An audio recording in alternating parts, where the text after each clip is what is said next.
Hello student, स्वागत है आप सभी का एक बार फिर से हमारे इस यूट्यूब चैनल बीएससी बायो वाला में। स्टूडेंट, प्रीवियस क्लास में मैंने आपको बार्ली के बारे में बताया था, यानी कि जो हमारी सीरीज चलती आ रही है कल्टीवेटेड प्लांट, जो कि सीरीज का कल्टीवेशन हम लोग पढ़ रहे हैं। आज उसी कल्टीवेशन में एक नई टॉपिक आई है जिसमें हम आज पढ़ेंगे राई के बारे में। ठीक, यानी कि इसमें मैंने आपको लगभग 4 सीरियल्स के बारे में बता रखे हैं। पहला था आपका वीट का, दूसरा था आपका राइस था, तीसरा मेज, चौथा था बार्ली, और ये पांचवा होगा लेक्चर आपका राई। ठीक, तो पांचवा ये आपका राई है जिसके बारे में आज हम आपसे डिस्कस करेंगे। ठीक, तो आज इस राई के बारे में आपको बताएंगे कि राई क्या है। तो राई एक सीरियल्स है, अनाज के रूप में इसका यूज किया जाता है। ठीक, ये क्या है, एक क्रॉप है यानी कि फसल है। ठीक, ये जो आपका राई है, ये ज़्यादातर इसके करेक्टर आपके बार्ली से मिलते जुलते हैं। ठीक, तो अगर आप प्रीवियस लेक्चर बार्ली देखे हैं तो आपको ये क्लास काफ़ी अच्छे से समझ में आएगी। ठीक, अगर आप प्रीवियस क्लास को नहीं किए हैं तो एक बार प्रीवियस क्लास को कंप्लीट कर लीजिए। उसके बाद अगर आप इस वीडियो को देखते हैं तो काफ़ी बेनिफिट होंगे। फिर भी हम इस क्लास में आपको पूरी तरीके से समझाने का प्रयास करेंगे। ठीक, तो आइए समझते हैं जो आपका राई है इसका बॉटनिकल नेम क्या है। तो इसका बॉटनिकल नेम है सिकल सीरियल्स। ठीक, सिकल सीरियल्स इसका बॉटनिकल नेम है, और ये पोएसी फैमिली यानी कि क्रेमनी फैमिली से बिलोंग करता है। ठीक, क्रेमनी फैमिली इसका पुराना नाम है, अपोएसी फैमिली इसकी नई नाम है, जो मैंने आपको प्रीवियस क्लास में ही बताते चले आए हैं। तो आपको बता दें जो आपका ये राई है, राई सीरियल्स में आता है, जो एकदम बिहेव करता है आपके वीट प्लांट की तरह, गेहूं की तरह, बार्ली की तरह। क्या सिमिलरिटी है जिसमें, तो ये भी एक अनाज है, यानी कि इसको हम लोग यूज करते हैं भोजन के रूप में। ठीक, और उसके बाद जो इसमें सिमिलरिटीज़ होती है, कहने का मतलब इसके जो हार्वेस्टिंग का तरीका है, थ्रेसिंग का तरीका है, मिलिंग का तरीका है, कल्टीवेशन का तरीका है, सभी लगभग सिमिलर ही हैं। ठीक, बस ये क्या है, थोड़े पहले कोई सीड्स को उगाया जाता है, थोड़े बाद में। ठीक, प्लांट के कलर, स्ट्रक्चर लगभग सेम ही है। ठीक, जो आपका ये राई का क्रॉप है, ये रबी का क्रॉप है, यानी कि जो आपका क्रॉप को 3 भागों में बांटा गया ना, रबी, खरीफ एंड जायद। तो ये रबी का क्रॉप है। ठीक, रबी का क्रॉप करने का मतलब ये अक्टूबर और नवंबर में इसको बोया जाता है, सोने किया जाता है, और फरवरी या मार्च में इसकी कटाई होती है। अब इस सब के बारे में आगे समझते हैं। सबसे पहले अगर आप हमारे चैनल पे नए हो तो चैनल को सब्सक्राइब कर दीजिए, और फटाफट से एक बार वीडियो को लाइक कर दीजिए। उसके बाद आइए वीडियो को स्टार्ट करते हैं। आई होप, आशा करते हैं आप लोग वीडियो को लाइक कर दिए होंगे, और उन मित्रों के साथ, दोस्तों के साथ शेयर कर दीजिए जो आपके साथ पढ़ाई कर रहे हैं, बीएससी सेमेस्टर की तैयारी कर रहे हैं, क्योंकि आपका एक लाइक ही हमें मोटिवेट करता है आगे वीडियो बनाने के लिए। तो आप वीडियो को अवश्य लाइक करिएगा। ये जो रिकॉर्डेड क्लास है ये आपको शाम को 7:30 बजे मिल जाएगी हमारे प्लेलिस्ट में। ठीक, तो उसके बाद कल, आज आपका वेडनेसडे है, कल आपका जो है कि इसके नेक्स्ट यानी कि थर्सडे को आपको जूलॉजी की क्लास मिलेगी। ठीक इसी टाइम पे, जूलॉजी 4th सेमेस्टर की आपको क्लास मिलेगी। कल की क्लास में बॉटनी की क्लास नहीं होगी, केवल जूलॉजी की क्लास होगी, यानी कि आपको थर्सडे, फ्राइडे एंड सैटरडे, ये तीनों दिन आपको जूलॉजी की क्लास मिलेगी। उसके बाद फिर मंडे को आपको बॉटनी की क्लास मिलेगी। ठीक, तो आपको बॉटनी की क्लास कब कब मिलेगी? Monday, Tuesday and Wednesday, and Thursday, Friday, Saturday को आपको जूलॉजी की क्लास मिलेगी। ठीक, और संडे को क्या होगा, आपकी कोई क्लास नहीं रहेगी, यानी कि 3 दिन आपका क्या चलेगा, जूलॉजी की क्लास चलेगी, और 3 दिन बॉटनी की। ठीक, 3 डेज जूलॉजी चलेगी, 3 डेज बॉटनी। ठीक, तो जूलॉजी कब चलेगी, तो जूलॉजी आपका वेडनेसडे से थर्सडे, थर्सडे, और उसके बाद फ्राइडे, फिर सैटरडे, फिर मंडे को, ट्यूसडे को और वेडनेसडे को आपको बॉटनी की क्लास चलेगी। तो आज वेडनेसडे है तो आज बॉटनी की क्लास होगी, कल से आपकी जूलॉजी की क्लास होगी। ये क्लासेस लगभग कंटिन्यू, रेगुलर और चलेगी। ठीक, और बीएससी 2nd सेमेस्टर की भी क्लासेस चल रही हैं। अगर आपके साथ कोई आपके छोटे बड़े कोई भी रिलेशन के हों तो आप उनको शेयर करके आप उनसे जुड़िए। आप उनको बताइए कि यहाँ पे सेमेस्टर की क्लासेस चलती हैं, तो वहाँ से उनकी तैयारी के साथ साथ PDF नोट्स भी वहाँ पे अवेलेबल है। ठीक, तो आइए बात करते हैं। तो मैंने बताया कि ये जो इसका बॉटनिकल नेम क्या है, सिकिल सीरियल्स है। ठीक, और फैमिली क्या है, पोएसी फैमिली या फिर गेमिनी फैमिली। अब बात करते हैं डिस्ट्रीब्यूशन की। डिस्ट्रीब्यूशन का मतलब क्या होता है कि जो फैमिली है उसकी ओरिजिन कहाँ से हुई है, सबसे पहले उसको कहाँ देखा गया था, उसी के बारे में, इसका वास स्थान कहाँ है, कहाँ कहाँ पाया जाता है, बस उसी के बारे में डिस्ट्रीब्यूशन में जानना होता है।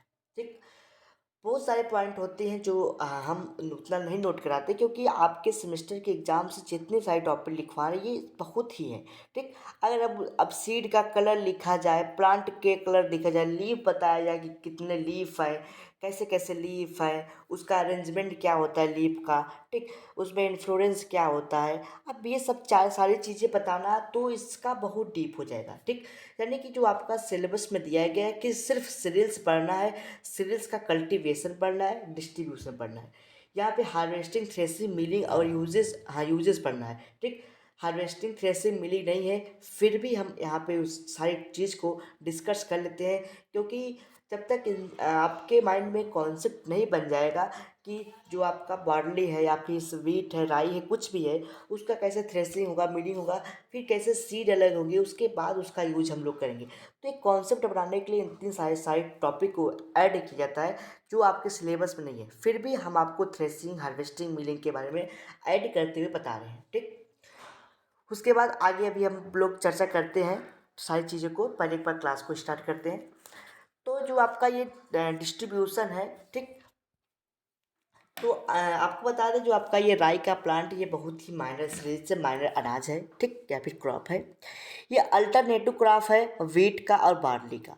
ठीक, यानी कि लगभग वीट और बार्ली के जैसे सिमिलर होते हैं, और ये हिली एरिया पे यानी कि पहाड़ी क्षेत्रों पे पाए जाते हैं। इंडिया के पहाड़ी क्षेत्रों पे होते हैं। ठीक, चाहे जहाँ भी होंगे पहाड़ी ही क्षेत्र पे होंगे, बट इंडिया में इसको पहाड़ी ही क्षेत्रों पे पाया गया।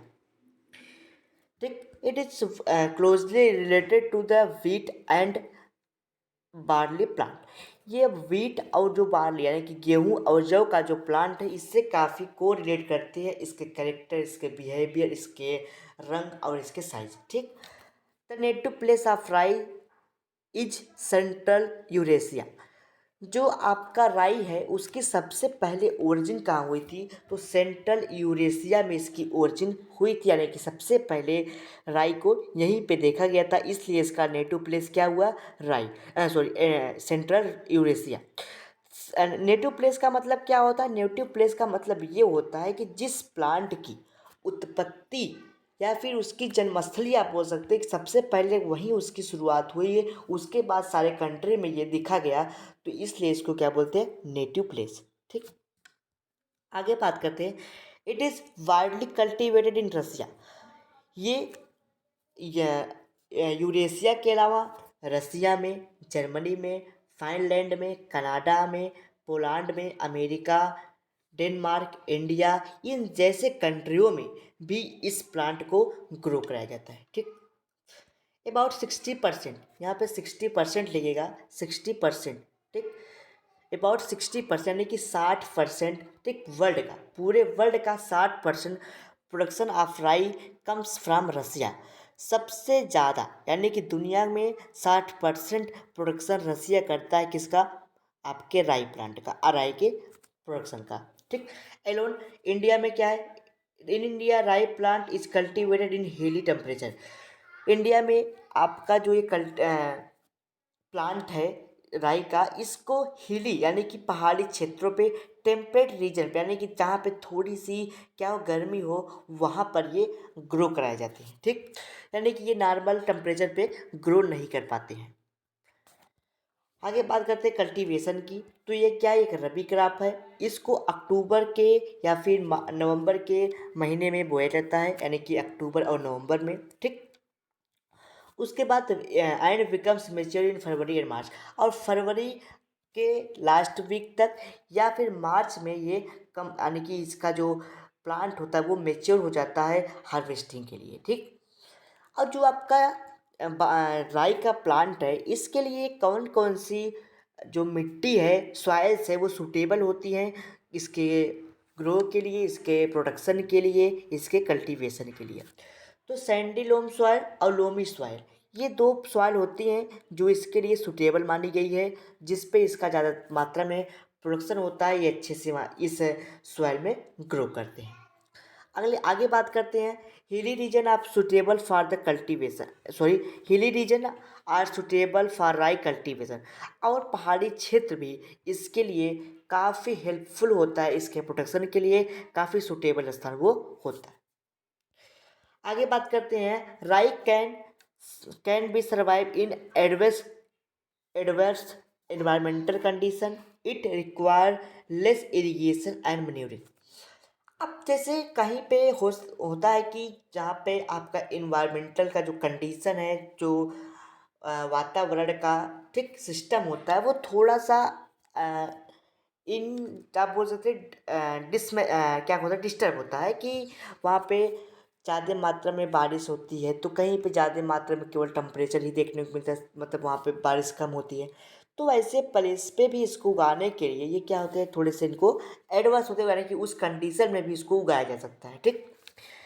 और इसके लिए क्यों, क्योंकि इसमें कम मात्रा में इरिगेशन और कम मात्रा में मैन्योरिंग की आवश्यकता होती है, यानी कि इसमें आप लेस अमाउंट में जो है कि आप खाद, यानी कि इसकी सिंचाई क्या होती है, लेस अमाउंट में, यानी कि इसकी सिंचाई के लिए बहुत ज़्यादा वाटर रिक्वायर्ड नहीं होते हैं, और ना ही बहुत ज़्यादा इसके खाद वगैरह इसको रिक्वायर्ड होते हैं, यानी कि आप थोड़े अमाउंट पे एक बार या फिर एक बार सिंचाई या एक बार आप मैन्योरिंग कर देते हैं, 1 से 2 बार, तो काफ़ी अच्छे से ये ग्रो कर जाते हैं, ठीक।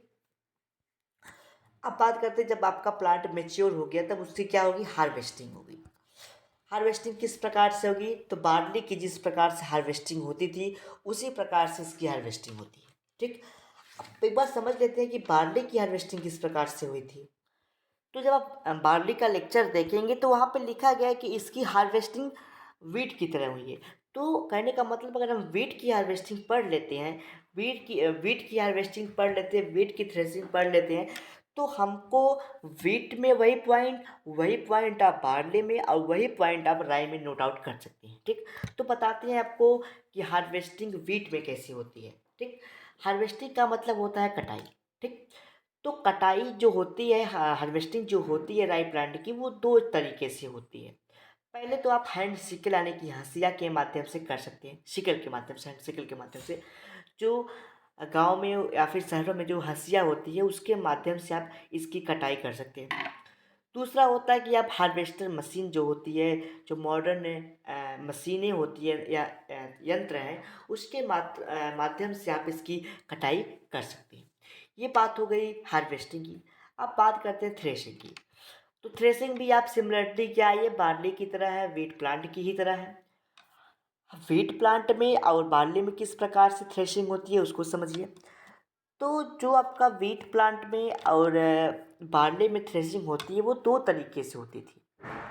पहला होता था कि आप नेचुरली क्या होता है, आप बुलक के माध्यम से या फिर ट्रैक्टर वगैरह के माध्यम से आप उसको क्या कर लेते थे, उसकी ट्रम्पलिंग के माध्यम से उसकी थ्रेसिंग हो जाती थी।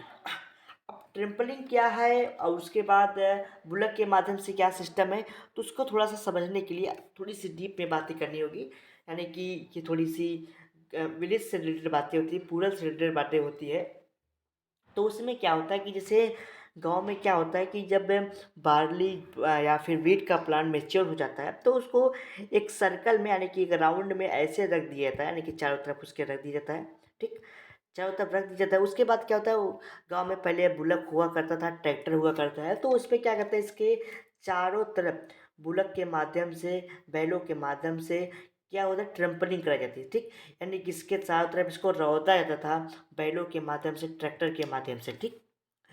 ये एक तरीका हो गया ट्रम्पलिंग का। दूसरा तरीका क्या होता है थ्रेसिंग का, तो दूसरा तरीका ये होता है थ्रेसिंग का कि आप थ्रेसर मशीन के माध्यम से इसको, आप इसके प्लांट को थ्रेश कर सकते हैं, यानी कि इसके सीड को अलग कर सकते हैं, और इसके जो है कि सीड को अलग कर सकते हैं, और इसके जो है कि जो आप एक्स्ट्रा, यानी कि इसका स्टेम का पार्ट हुआ, एक्स्ट्रा यानी कि जो उसका भूसा हुआ, उसको आप अलग कर सकते हैं, ठीक। अब आगे बात करते हैं कि मिलिंग का क्या हुआ। तो मिलिंग कब होगा? जब आप थ्रेशिंग कर चुके होंगे, तो आपका ग्रेन से क्या होगा, जो दाने होंगे, अनाज होंगे, वो अलग हो जाएंगे। उसको आप किसी कंटेनर या टाटा बैग में आप स्टोर कर लेंगे और ज़रूरत पड़ने पे आप उसकी क्या कराएंगे, मिलिंग कराएंगे, उसकी पिसाई कराएंगे। अब पिसाई किस प्रकार से होता है तो आपको पता ही होगा। तो मिलिंग इसकी किसके द्वारा होती है? स्टोन चक्री के माध्यम से। बार्ली का या फिर बात कर लें आप वीट का, दोनों का जो मिलिंग का प्रोसेस होता है वो स्टोन चक्री के माध्यम से होता है, ठीक। अच्छा, इसमें स्टोन चक्री को हम लोग जांता कहते हैं। इस प्रक्रिया में क्या होता है कि एक स्टोन चक्री होती, जांता बना होता है, ठीक। उसमें क्या होता है कि आप जब इस बार्ली को या फिर वीट को या फिर राई को डालते हैं, तो इसको ऐसे ऐसे घुमाया जाता है, इसको राउंड वाइज। तो इससे क्या होते हैं, जो इसके फ्लोर होते हैं वो साइड से निकल जाते हैं, फ्लोर जो आटा हुआ वो निकल जाता है, ठीक। या फिर दूसरा मेथड होता है कि आप फ्लोर मिल यानी कि आटे की चक्की की जो दुकानें होती हैं, शॉप्स होती हैं, आप वहाँ पे जा कर के इसको मिलिंग करवा सकते हैं, या फिर आप अपने घर ही उस सारी चीज़ों को कर सकते हैं, यानी कि मिलिंग मशीन के माध्यम से। तो उससे क्या होगा, उसमें अनाज ड्रॉप्ड होता रहता है, गिरता रहता है, और जब उसमें भी स्टोन लगे होते हैं, चक्री का मत ही सिस्टम होता है, तो उसमें क्या होता है, जो आपका फ्लोर है वो अलग हो जाता है। तो ये प्रोसेस होती है मिलिंग की। मिलिंग के बाद आता है आपका यूजेस, ठीक। यानी कि जब आटा, यानी कि जो आपका राई है, बार्ली है, व्हीट है, कुछ भी है, जब उसकी मिलिंग हो जाती है तो उसका क्या फूड के रूप में यूज किया जाता है। आप वही समझते हैं कि क्या क्या इसका यूज होता है। तो पहला यूज होता है कि जो आपका राई होता है, इसका आप रोटी, यानी कि जिसको आप ब्रेड या चपाती बोलते हैं, उसका उपयोग आप कर सकते हैं, यानी कि फूड के रूप में चपाती और ब्रेड रोटी बना सकते हैं। दूसरा पॉइंट आता है, इट हैज़ हाई ग्लेडियन प्रोटीन। इसमें जो ग्लेडियन प्रोटीन होता है ये काफ़ी मच अमाउंट में होते हैं, काफ़ी ज़्यादा अमाउंट में होते हैं, ठीक। जबकि जो ग्लूटेनिन प्रोटीन होता है वो लेस अमाउंट में होता है, ठीक। तो इसमें दो प्रकार की प्रोटीन होती है, ग्लिडियन प्रोटीन होती है और आपकी ग्लूटेनिन प्रोटीन होती है। ग्लूटेनिन और ग्लिडियन प्रोटीन होती है, तो ग्लूटेनिन जो होता है वो लेस अमाउंट में होता है, और ग्लिडियन ये हाई अमाउंट में होती है, ज़्यादा अमाउंट में होती है। अगला बात करते हैं, it is use in making up porridge and alcoholic beverage. यानी कि आप इसका उपयोग अल्कोहलिक ब्यूरेज या फिर पोलिए जैसे पेय पदार्थों को बनाने में किए जाते हैं, जैसे बियर, विस्की, ब्रांडी, वोडका, ठीक। ये सब जो चीज़ें होती हैं, जो ब्यूरेज पदार्थ है, अल्कोहलिक ब्यूरेज है। पहली बात समझिए, ब्यूरेज दो प्रकार की होती है, एक होती है अल्कोहलिक ब्यूरेज, एक होती है नॉन अल्कोहलिक ब्यूरेज। अल्कोहलिक बेवरेज में क्या होगा, जैसे आपका कोल्ड ड्रिंक हो गया, लेमन ड्रिंक हो गया, ठीक। मैंगो जूस हो गया, ठीक। लेमन जूस हो गया, ठीक। पाइनएप्पल जूस हो गया, एप्पल जूस हो गया, ये सब क्या है, नॉन एल्कोहलिक। नॉन एल्कोहलिक क्या है, बेवरेज है। अल्कोहलिक बेवरेज क्या हुआ, जिसमें अल्कोहल की मात्रा हो, जैसे आपका नॉर्मल आप बोल सकते हैं दारू, ठीक। विस्की, बियर, रम, ब्रांडी, तो ये सब चीज़ें क्या है, ये आपके क्या है, ये आपके अल्कोहलिक बेवरेज है। तो आप इससे अल्कोहलिक बेवरेज जैसे बियर, विस्की, वोडका भी बना सकते हैं। दूसरी बात होती है कि जो राई है, इसका जो स्टेम का पार्ट होता है, यानी कि एक तरफ सीड होती है, एक तरफ स्टेम का पार्ट होता है, तो उसके आप उससे आप टैटचिंग बना सकते हैं। टैटचिंग का मतलब होता है टार्टिंग। जैसे आप जो नॉर्मल होती हैं घरें, जहाँ छप्पर की जो घरें होती हैं, उसमें टाटी वगैरह, यानी कि उसकी जो दीवारें बनाई जाती हैं, वो इसी सब जैसे चीज़ों से बनाई जाती है, सरपत के माध्यम से, वीट और आपके राइस के, यानी कि बॉडी जो प्लांट होते हैं, पुअरा जिसको बोलते हैं, अब उससे आप बना सकते हैं।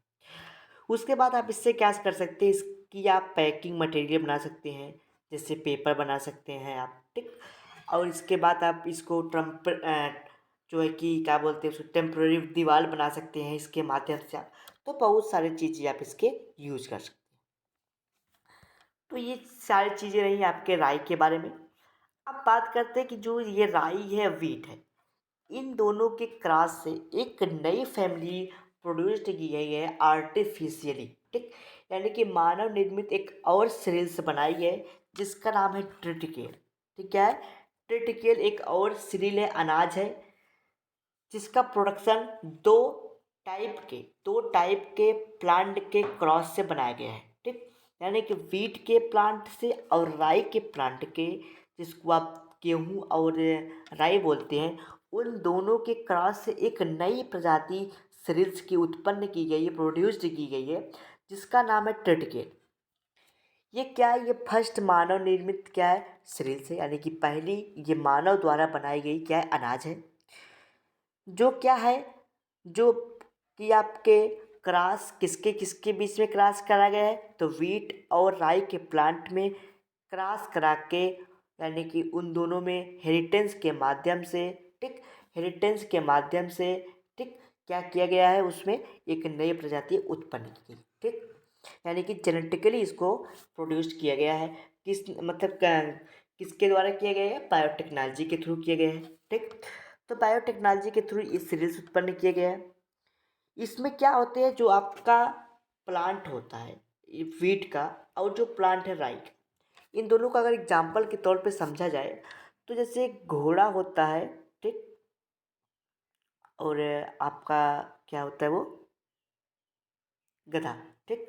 घोड़ा और गधा, इन दोनों के क्रॉस से खच्चर जिस प्रकार से प्रोड्यूस्ड किए गए हैं। घोड़े की क्या क्वालिटी होती? घोड़े उसकी रनिंग पावर बहुत ज़्यादा होती है, यानी कि वो दौड़ते बहुत तेज हैं। एक करेक्टर उसका ये देखा गया। और आपके घोड़े में गधे में क्या करेक्टर देखा गया कि वो सामान को, वज़न को, वेट को, वो ज़्यादा अमाउंट में वेट को एक स्थान से दूसरे स्थान पर ले जा सकता है। तो ये जो करेक्टर थे, इन दोनों के बेस पे इनमें क्रॉस करा के खच्चर प्रोड्यूस किया गया, ठीक, जिसमें ये देखा गया कि वो उसकी जो रनिंग पावर है वो भी तेज़ है, और जो है कि उसके जो ढोने की क्षमता है किसी सामान को एक स्थान से दूसरे स्थान पे, वो भी ठीक है। तो उसी तरीके से जो वीट का प्लांट होता है इसमें क्या होते हैं, और जो राई का प्लांट होता है इसमें क्या होता है? राई के प्लांट बहुत ज़्यादा यूज़फुल नहीं होते हैं, क्योंकि वो इतने ज़्यादा अच्छी मात्रा में प्रोड्यूस नहीं हो पाते हैं, क्योंकि इसके लिए हिली एरिया चाहिए और टेम्परेट रीजन चाहिए, यानी कि उष्मा क्षेत्रीय स्थान चाहता है और हिली एरिया चाहती है। और जो वीट का प्लांट है ये ये हिली जैसे प्लेस पे नहीं ग्रो करते, इसके लिए लैंडी लोम सॉइल, जो नॉर्मल सॉइल है आपके हमारे यहाँ, उसके माध्यम से आप इसमें ग्रो करा सकते हैं। तो इन दोनों के बीच क्या मेन पॉइंट देखा गया है कि ये कहीं भी ग्रो कर सकता है, अच्छे मतलब हर जगह ग्रो कर जाती है ये हिल एरिया पे। इसमें सीड का प्रोडक्शन काफ़ी अच्छा होता है, इसमें जो है कि इसका ये प्रोपर्टी है जो काफ़ी अच्छी अच्छी है। और इसमें क्या है कि इसकी जो ये हर जगह ग्रो नहीं करते, हिली एरिया चाहता है। बस इसी दोनों को फीचर को माइंड में रखते हुए मानव निर्मित, यानी कि आर्टिफिशियली इन दोनों में क्रॉस कराया गया, हाइब्रिडाइजेशन हुआ, ठीक। तो हाइब्रिडाइजेशन के माध्यम से एक नई प्रजाति उत्पन्न हुई, जिसको क्या बोलते हैं? ट्रिटिकेल्स होती है, जिसकी फैमिली है ट्रिटिकेली, ठीक। ये पहली मानव निर्मित सेल्स है। ये क्या है? ये मतलब ठंडे प्रदेशों और गर्म प्रदेशों दोनों में ग्रो कर जाते हैं, यानी कि इसमें रेजिस्टेंट वैरायटी, यानी कि रेजिस्टेंट पावर है कि ये कहीं भी किसी भी प्लेस पे ये ग्रो कर जाते हैं, यानी कि ये इसकी खूबी है, यानी कि इसी कारण इसको क्रॉस करके ये बनाया गया, ठीक। तो क्रॉस किसके किसके बीच में हुआ था? तो राई और वीट के प्लांट में हुआ था। जब इन दोनों से क्रॉस कराया गया, जो अगली पीढ़ी यानी कि टिटकेल देखी गई, उसमें क्या था कि वो कहीं भी ग्रो कर जाते हैं, और उसके लिए नहीं ज़्यादा वाटर की रिक्वायरमेंट होती है, बहुत मिनरल की भी रिक्वायरमेंट नहीं होती है, ठीक। और इसमें हिली सॉइल की बहुत ज़्यादा रिक्वायरमेंट नहीं होती है। ये आमतौर पे जो लैंडी लोम सॉइल, बलुई दोमट मिट्टी या फिर दोमट मिट्टी है, ठीक, इन सब जैसे प्लेसों पे आसानी से ग्रो कर जाते हैं। तो ये बातें रही आपकी किसके? टेटिकल्स के बारे में, राई के बारे में। अगले लेक्चर में मैं आपको जो है कि लेग्यूम के बारे में बताऊंगा, जो आपके सिलेबस का सीरियल्स के बाद लेग्यूम पढ़ना है। तो लेग्यूम क्या होता है? एक प्रकार की ये दलहनी फसलें हैं, इससे दालें प्राप्त की जाती हैं। गेहूं से आपका जो आपका सीरियल्स था, इससे अनाज प्राप्त हुआ, ठीक, यानी कि रोटी का निर्माण हुआ, ठीक। और जो दूसरा लेग्यूम, उससे क्या होगा? दाल का निर्माण होगा, यानी कि जो सीरियल से अनाज का उपयोग हम लोग भोजन के रूप में कर रहे हैं, तो उससे क्या मिला आपको? रोटी मिला। और जो आपका लेग्यूम पढ़ेंगे उससे आपको दाल मिलेगा।